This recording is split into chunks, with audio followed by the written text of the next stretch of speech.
Fait média du jour, c'est ce coup de gueule de Benjamin Biolay contre la presse People. Dans une interview au Figaro, le chanteur se plaint des atteintes à la vie privée qu'il subit régulièrement de la part de certains magazines. Jérôme Ivanichenko, bonjour. Bonjour Jean-Marc. Vous êtes notre expert média et c'est une réaction très très virulente à des informations publiées il y a quelques jours. Oui, c'était au début du mois de juin, un traumatisme retentissant sur la planète People, tremblement de terre dans les kiosques et stupeur pour nous, pauvres lecteurs de Closer, de Voici ou encore de Paris Match, qui nous apprenaient qu'un couple star était en train d'exploser en plein vol. Ce couple, c'est celui que formaient depuis bientôt 3 ans deux célébrités françaises très populaires, Benjamin Biolay donc et Vanessa Paradis. Une bien triste nouvelle, nos petits cœurs de midinette saignent encore, on a beaucoup de mal à s'en remettre.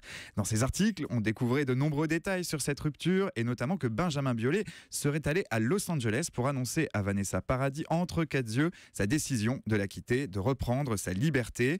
Mais ce n'est pas tout, avec ces déchirantes informations, on découvrait aussi des photos, des clichés qui prouveraient l'emploi du conditionnel et de rigueur dans pareille situation, que Benjamin Biolay a tourné la page, qu'il réécrit déjà un nouveau chapitre de sa vie amoureuse et sa nouvelle conquête s'appellerait Anna Bouglalis. Sur les photos publiées dans la presse People, on découvrait en effet le chanteur et la comédienne en train de s'enlacer tendrement sur le balcon d'un appartement parisien. Ouais, des articles qui ont fortement déplu au chanteur. Et oui, Benjamin Biolay a accordé une interview au Figaro, il y parle musique, il évoque son travail, son nouvel album, un hommage à Charles Trenet, mais il n'en reste pas là, il tient aussi des considérations beaucoup plus larges, il sort du simple exercice de la promotion et il est plutôt bien aidé par une question cash posée sans détour. Cette question, je vous la livre, vous êtes la cible de la presse People depuis une semaine, comment le vivez-vous? Bon, à ce moment-là, reconnaissons que si Benjamin Biolay avait répondu qu'il trouvait ça absolument super et que c'était des articles qu'il adorait découvrir le matin en se réveillant, on aurait pensé qu'il n'était pas dans son état normal. Mais cette fois, la réponse qu'il adresse au Figaro est très virulente. Je cite, « Je pensais qu'il n'y avait rien de pire au monde que de voir sa vie privée exposée dans les tabloïds,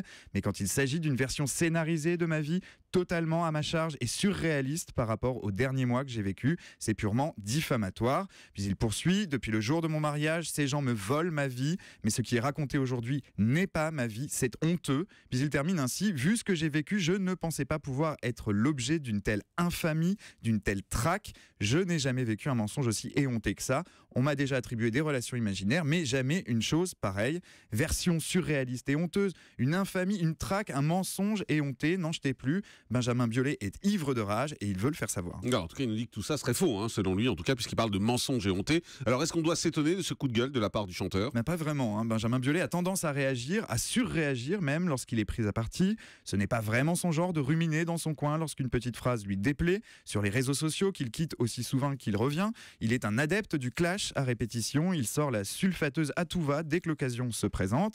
Sa réaction est donc assez logique finalement, de même que son intention d'attaquer sur le terrain judiciaire, ce qu'il laissait entendre dans cette interview au Figaro.